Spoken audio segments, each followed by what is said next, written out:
Bismillahirrahmanirrahim. Assalamualaikum warahmatullahi wabarakatuh. Alhamdulillahilladzi hadana lihada wa ma kunna linahtadiya laula an hadanallah. Asyhadu an la ilaha illallah wa asyhadu anna Muhammadan abduhu wa rasuluh. Allahumma shalli ala sayyidina Muhammad wa ala ali sayyidina Muhammad.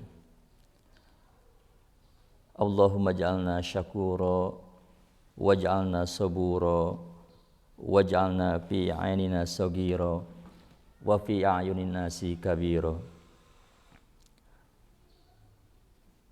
Allahumma sabit janani wa adil haqqa ala lisani. Ikhwani fillah rahimakumullah. Pertama-tama marilah kita memanjatkan puji syukur kehadirat Allah Subhanahu wa taala. Alhamdulillah di pagi menjelang siang ini kita bisa bermuajahah dalam rangka melanjutkan kajian kitab Fathul Qorib yang sudah dimulai beberapa hari yang lalu ya oleh para asatid, dan saya di sini insyaallah akan melanjutkan kajian kitab kita, yaitu masih tentang bab salat ya. Salawat serta salam semoga senantiasa tercurah kepada Nabi besar Muhammad sallallahu alaihi wasallam. Ikhwani fillah rahimakumullah. Baik, kita langsung saja. Bagi yang sedang atau memiliki kitabnya, silakan bisa dibuka kitab Fathul Qorib Al-Mujib ya, halaman 94. Faslun fi qasris sholati wa jam'iha. Sebelumnya mungkin saya sampaikan bahwa materi kita tentang qasar ini dan cara mengqasar salat dan jama' ini sangat penting sekali untuk kita pelajari ya. Karena ternyata di lapangan pelaksanaan tentang qasar dan jama' ini tidak hanya berlaku bagi mereka yang sedang melakukan perjalanan ya sebetulnya gitu, tapi juga bisa jadi kita yang hadir atau yang ada di rumah itu bisa juga bisa melakukan sholat ini ya. Jadi tata cara pelaksanaan sholat qasar dan jama' ini perlu bagi kita untuk mengetahui, memahaminya gitu ya. Jadi jangan dipandang sebelah mata, karena saya melihat di lapangan banyak orang yang tidak peduli dengan tata cara sholat ini. Bahkan mereka jangankan di rumah gitu, di perjalanan aja mungkin tidak mau mereka untuk melaksanakan sholat qasar dan jama' ini karena memang kurang yakin. Kenapa kurang yakin? Karena memang mereka tidak paham tentang ilmunya. Baik, ikhwani fillah, kita mulai saja materi kita. Faslun fi qasris sholati wa jam'iha. Bab tentang mengqasar salat dan menjamaknya. Ya. Jadi sebetulnya kajian kita ini ada 3 ya. Kalau kita ngebahas tentang sholat jama' qasar itu ada 3 sebenarnya temanya itu. Yang pertama sholat qasar, yang kedua sholat jama', yang ketiga itu sholat rukban sebetulnya. Nah, karena kita kajiannya kitab, kita di sini membahas apa yang tercantum dalam kitab ya. Wa yajuzu lil musafiri ya. Wa yajuzu, dan dibolehkan atau diperkenankan lil musafiri, bagi orang yang sedang melakukan perjalanan, al-mutalabbisi bis safar, atau orang yang dikategorikan sedang dalam perjalanan ya, qasrus sholati ar-rubaiyah, untuk mengkosor atau meringkas salat ar-rubaiyah yang jumlah rakaatnya itu 4 rakaat. Ya. La ghairiha, tidak untuk yang lainnya, min sunaiyati, dari salat yang jumlah rakaatnya 2 rakaat, wasulasiyati, atau jumlah salat yang rakaatnya 3. Ya, dari sini kita mengetahui bahwa salat yang boleh diringkas itu adalah salat yang jumlahnya itu 4 rakaat, ya. Di antaranya salat duhur gitu ya, atau salat asar dan salat isya, ya. Tapi ini tidak berlaku untuk salat yang jumlah rakaatnya 2 atau 3, ya, seperti subuh dan maghrib. Wa jawazu qasri sholati arba'iyati bi khamsi syara'ito, dan adapun kebolehan meringkas salat rubaiyah yang 4 rakaat ini itu ada 5 syarat. Jadi syaratnya ada 5, ya. Jadi kita boleh mengqasar atau meringkas salat ini jika 5 syarat ini terpenuhi. Yang pertama atau al-awwalu ayyakuna safaruhu, ya. Yang pertama adalah hendaklah perjalanannya itu ay asyasi, atau seseorang yang melakukan perjalanan itu pi ghairi maksiyah, ya, pi ghairi maksiyah, ya. Jadi tidak dalam rangka untuk melakukan maksiat, ya. Jadi orang yang bepergian itu tujuan kepergiannya adalah untuk bukan yang untuk kepentingan maksiat. Huwa syamilun lil wajibi kaqada'i daini, ya. Yaitu apa? Mencakup, ya, yaitu mencakup perjalanan yang wajib. Syamilun lil wajib, yaitu mencakup perjalanan wajib, ya. Kaqada'i dain, nah, seperti untuk bayar hutang, ya. Ini adalah perjalanan yang wajib, ya.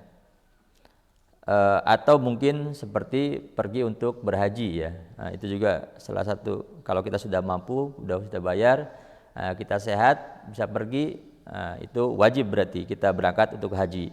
Nah, maka kita itu dianjurkan untuk meringkas salat, ya. Begitu juga kalau kita mau bayar hutang keluar daerah gitu, ya, maka itu juga wajib. Walil mandubi, atau perjalanan yang disunahkan, seperti kasilaturrahim, seperti dalam rangka bersilaturahmi. Walil mubahi, atau perjalanan yang dibolehkan, kasapari tijaroh, seperti perjalanan untuk perdagangan, ya, untuk bisnis, ya. Jadi apalagi zaman sekarang, ya, orang-orang yang bisnisnya antar daerah itu perlu paham bagaimana mereka harus meringkas salatnya ketika dalam perjalanan. Amma safarul maksiyah, adapun perjalanan yang bersifatnya maksiat, kasafarin liqat it-thariq, seperti perjalanan untuk membegal di jalanan, ya. Fala yatarakhasu fihi bi qasrin wala jam'in, maka tidak ada rukhsah, ya, atau tidak diperkenankan dia untuk mengqasar salat, begitu juga menjamaknya, ya. Jadi orang yang, sekali lagi, orang yang perginya untuk maksiat, maka tidak ada rukhsah baginya untuk mengqasar atau menjamak salatnya. Kemudian syarat yang kedua, ya, kita boleh mengqasar atau meringkas salat itu adalah antakuna masafatuhu, maka hendaklah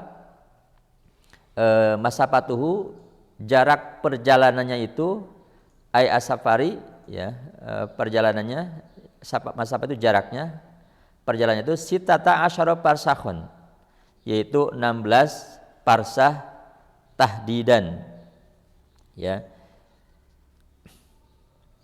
Jadi jarak yang ditempuhnya itu adalah 16 parsah secara pasti tahdidan ya. Pil asoh itu menurut yang paling aslah.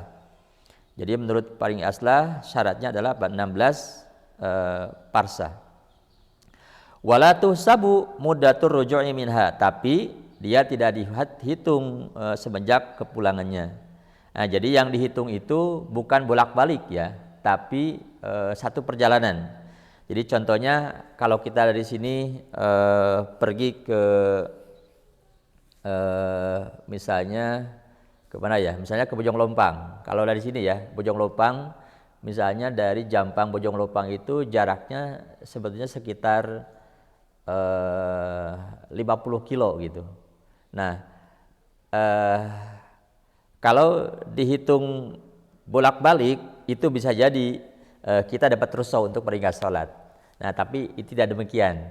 Jadi kalau kita perjalanannya sampai Lengkong misalnya atau sampai Bojong Lompang misalnya nih di daerah Sukabumi yang jaraknya hanya 50 kilo itu kurang dari 16 parsah, maka tidak diperkenankan untuk mengqashar atau tidak ada rukhsah untuk mengqashar sholatnya ya. Jadi yang dimaksud perjalanan ini adalah satu kali jalan, bukan dahaban wa iyaban, bukan bolak-balik gitu ya. Iwalatus sabu mudatur ruju'i minha. Wal farsakhu salah satu amjal. Nah, sedangkan yang dimaksud dengan satu farsakh itu sama dengan salah satu amjal atau 3 mil. Ya, 3 mil. Ya, 3 mil itu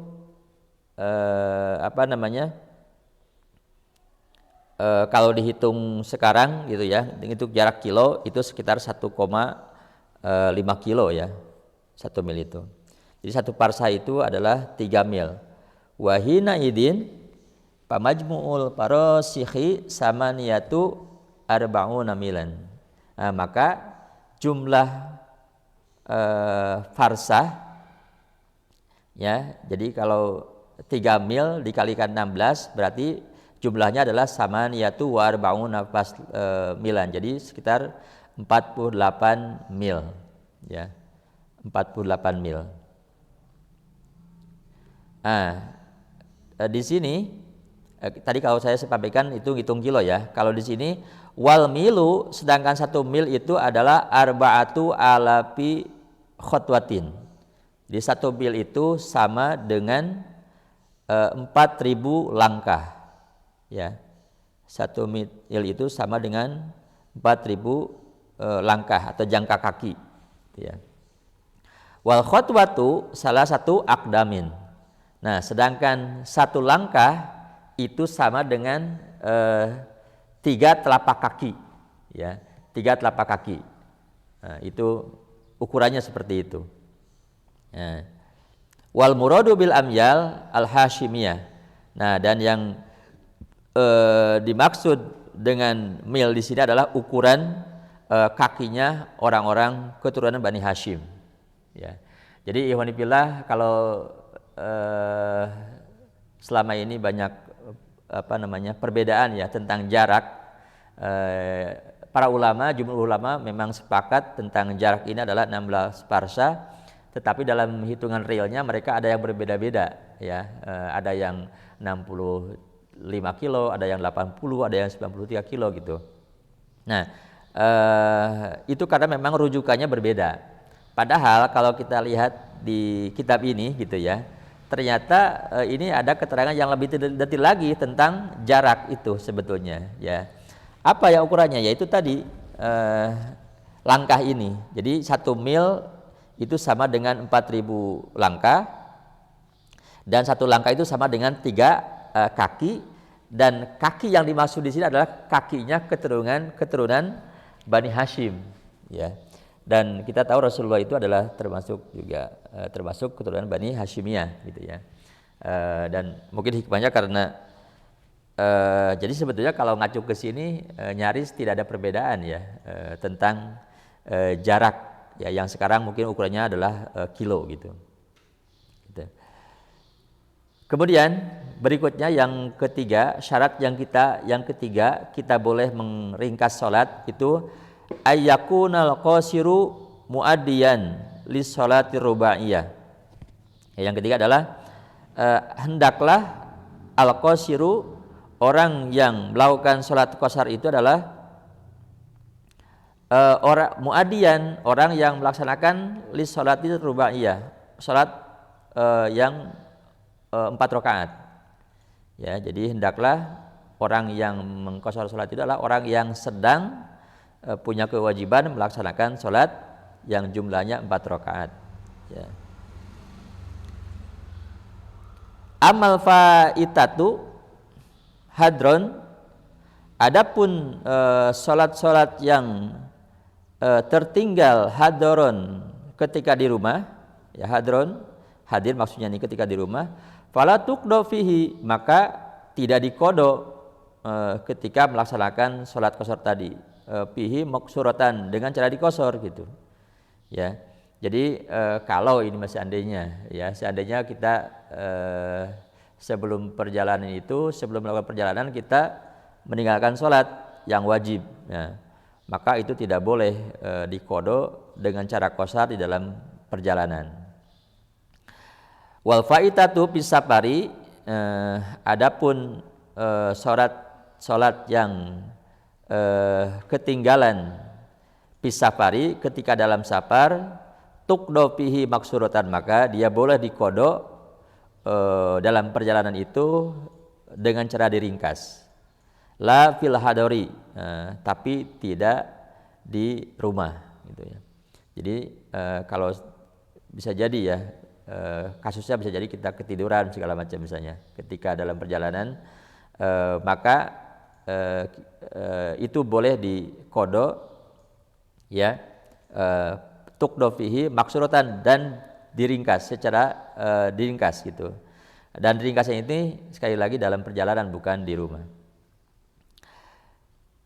Kemudian yang keempat, syarat yang keempat kita boleh meringkas sholat adalah ayanwiyal musafiru al qasra lis sholati ma'al ihrami biha ya. Yang keempat adalah hendaklah dia atau orang yang melakukan sholat itu atau yang melakukan perjalanan itu meniatkan sholat qashar itu bersama-sama ketika takbiratul ihram ya, li sholati ma'al ihram ya. Jadi misalnya kita sholat duhur dengan sholat asar ya, maka misalnya kita jamak takdim, maka di situ disampaikan, dibacakan ketika niat dalam hati, niat saya sholat duhur qashar dan dijamak bersamanya asar misalnya gitu ya.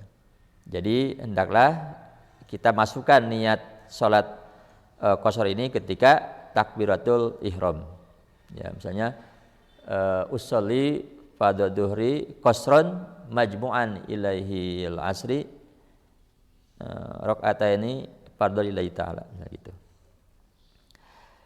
Kemudian yang kelima, syarat yang kelima yang terakhir, alla ya'tamma fi juz'in min salatihi bimuqimin ya. Jadi yang kelima adalah orang yang sedang mengqashar sholat itu tidak bermakmum ya, Allah yatama, tidak bermakmum fi juz'in, pada sebagian min sholatihi, dari sebagian sholatnya, bimukimin, dengan orang yang mukim. Kenapa? Karena orang yang mukim itu dipastikan dia sholatnya tam atau sempurna ya.